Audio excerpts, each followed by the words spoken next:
Magandang araw po sa inyong lahat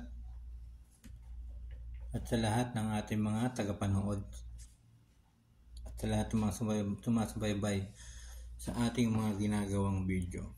Meron po tayong bibigyang isang reaction. Ito ay pagtulong sa mga homeless na makikita natin lalo na sa mga kalsada. Kasi napakaraming homeless na nasa kalsada lamang at doon na halos kumakain at natutulog. Ito po, si nanay ay meron po itong sakit na polio. Kaya panoorin po natin yung ating reaction na ginawa ni Uragon Tinoy upang makausap niya si nanay.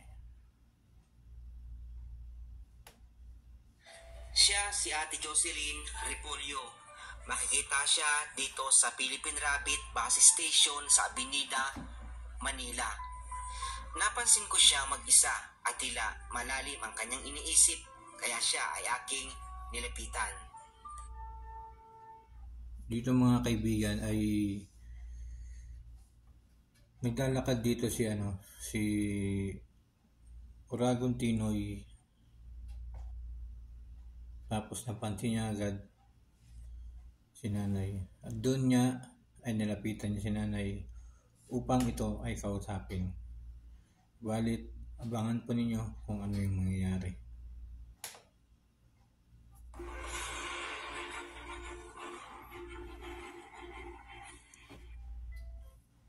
Napansin ko siyang mag-isa lang, malungkot at tila malalim ang kanyang iniisip. Nakakalat ang kanyang gamit at sa palagay ko, siya ay gutom. Kaya siya ay aking nilapitan para kausapin.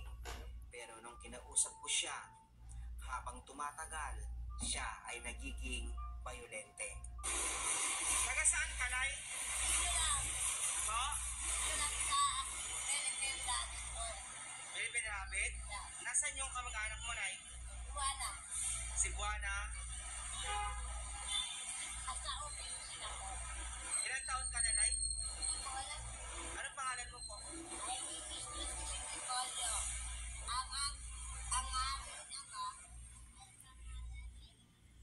Dito mga kaibigan ay dito sa kanyang mga sinasabi ay talagang mapapansin natin na si nanay ay isang homeless at siyempre merong stress na nararamdaman, depression. Yan, depression.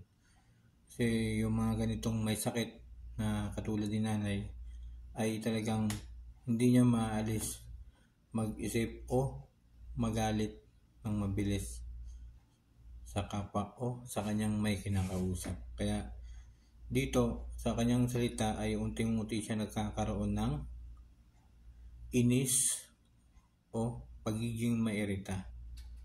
Kasi marami raw tanong si Uragon Tinoy, pero natural lamang po yan sa isang vlogger na magkaroon ng maraming tanong sa ating mga tinutulungan, sa kanyang mga tinutulungan. Kaya pakinggan po natin mga kaibigan.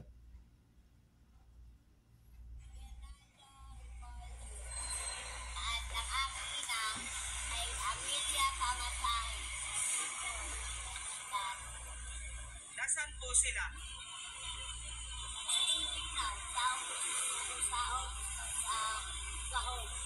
Saan po? Wala na? Ay ko na lang mag-isa, Nay? Wala kang anak, Nay? Mga kapatid mo, Nay? Nasaan sila, Nay? Ay, dami mo tanong. Ayan, dito nga ay sinabi rito ni nanay na ang dami niya raw tanong, di ba? Nakikita natin talagang naiirita na si nanay. Kaya sinabi niya rito, ang dami mo ng tanong. Pero si Uragon Tinoy ay hindi siya nagsasawa na magtanong kasi alam niya kung ano yung nararamdaman ng isang homeless at ng kalagayan ni nanay. Kaya panoorin pa po natin mga kaibigan.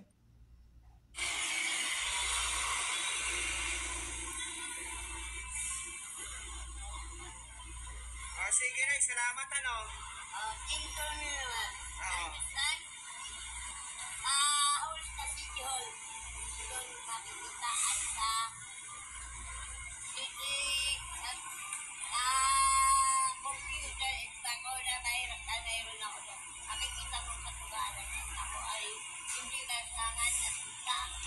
Ibabalik ko ang aming tahanan. Ang galing naman. Ang galing. Sinabi ni Uragon dito magaling daw si nanay. Magaling naman talaga si nanay sumagot. Salamat, ha. Pagkain yan, kain ka ha.